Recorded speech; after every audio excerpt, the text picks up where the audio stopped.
façon, t'as ton style à toi, alors... J'ai un style à moi, hein?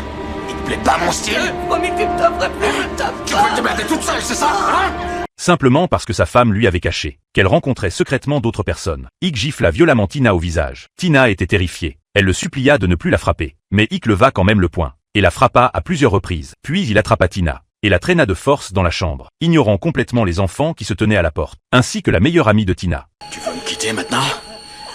Hein? Tina s'effondra douloureusement sur le sol. Ike la regardait froidement de haut et la menaçait. Après les violences, il s'approcha du miroir, arrangea ses cheveux comme si de rien n'était, puis s'en alla tranquillement. Les enfants à la porte avaient tout vu. Ike leur ordonna froidement de retourner dans leur chambre. Les petits ne purent que reculer en silence, les larmes aux yeux. L'amie de Tina se précipita dans la chambre et vit son visage couvert de bleu.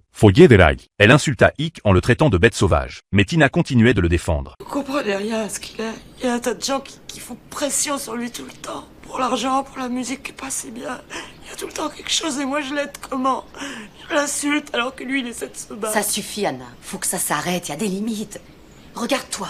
T'as des marques sur le visage, Anna. Tu feras croire à personne qu'il s'est rien passé. Tout le monde est au courant. Voyant que Tina refusait toujours de voir la réalité et protégeait son mari à tout prix, son amie ne sut plus quoi dire. Tina travaillait d'arrache-pied jour après jour, portant seule la carrière musicale d'Ike, l'aidant à atteindre le succès pas à pas. Elle attribuait toute la violence d'Ike à l'énorme pression extérieure, croyant naïvement qu'en tenant bon et en gagnant assez d'argent, Ike changerate. Mais cette pensée était bien trop naïve. La violence conjugale ne s'arrête jamais face au compromis. Chaque concession et tolérance de Tina ne lui apportait que des blessures de plus en plus graves.